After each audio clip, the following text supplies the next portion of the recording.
came and they basically cooked polenta for several hours, just cooking it at a fire in these huge pots that are really neat.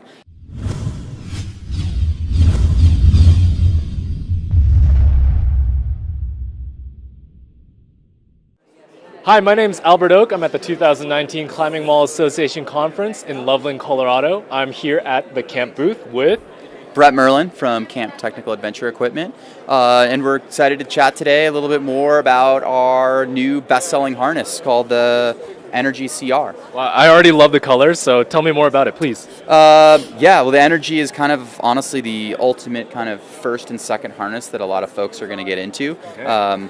People entering the gym for the first time, and then as they progress into maybe some outdoor climbing, it's still fully featured enough to kind of meet all the needs that they have.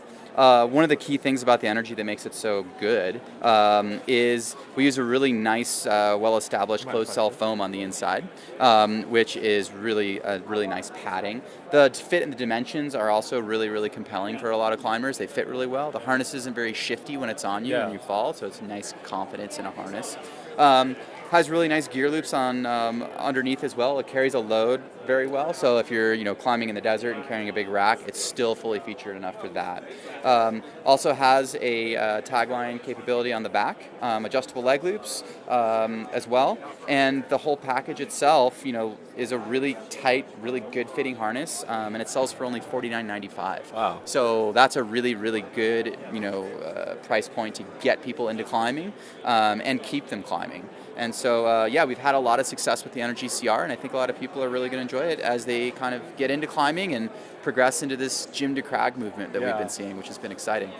Now, I have an interesting question. So, I have really fat thighs, really fat. Do you think it would fit someone like me? I have a narrow waist but thick thighs. Do you think, is it adjustable enough to be comfortable? We've got a lot of adjustment here, so it can kind of fit the full gamut. One other neat thing with this harness is that it is within this price point of kind of that entry-level price point.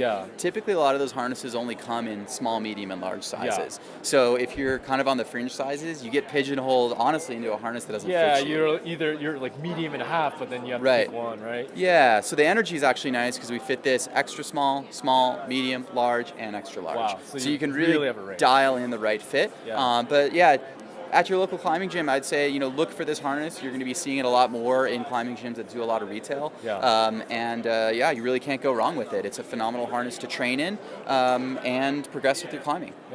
So I have some unrelated questions about the product. You mentioned you haven't had lunch yet. What kind of foods are you looking at? There's a lot of good food trucks out there. Pretty much anything. Working for camp, you're constantly training for alpinism.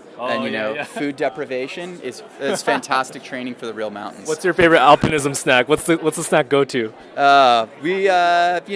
Cliff shots are actually my little confidence booster. Which flavor? Some cherry caffeine things usually like a go-to for me.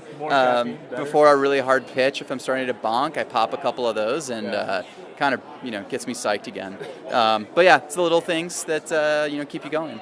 I've actually stopped by the office, and you guys have some really lovely dogs, and I was told a story about some elusive polenta pots. Do you mind if you give a little short TLDR of that? Yeah, so last year, some of our folks who work in the Italian office came over, and we made, true, authentic Italian polenta up at our managing director's house. Marco, who's really a funny Italian, he's one of our big managers in Italy, came and they basically cooked polenta for several hours, just cooking it at a fire in these huge pots that are really neat. They're really expensive, and it was amazing. I heard it was food. Impossible to get these things. Went to some foreign, small town. Totally, they brought them from Italy. There's no way you can get those in the U.S. One of these days, I'm gonna have to come by and get some polenta or something. You should. Well, and at the summer trade show, we usually bring some really good Italian Parmesan cheese, and so that's kind of a mainstay. We pretty much just live off of cheese and espresso in the office. You guys had some nice little cabinet of assortment of drinks as well.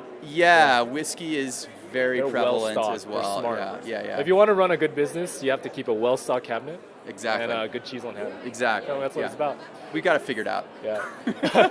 Well, thank you, Brett, so much for talking to me. Awesome. Good to see you, Albert. Of course. Thanks for coming. Thanks. We had a great time at the Climbing Wall Association conference in Loveland, Colorado. Of course, I picked the coldest, wettest day to do the outro. This is who's behind the camera the whole time. It's Delaney Miller.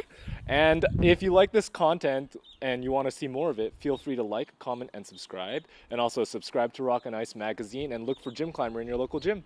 Thank you.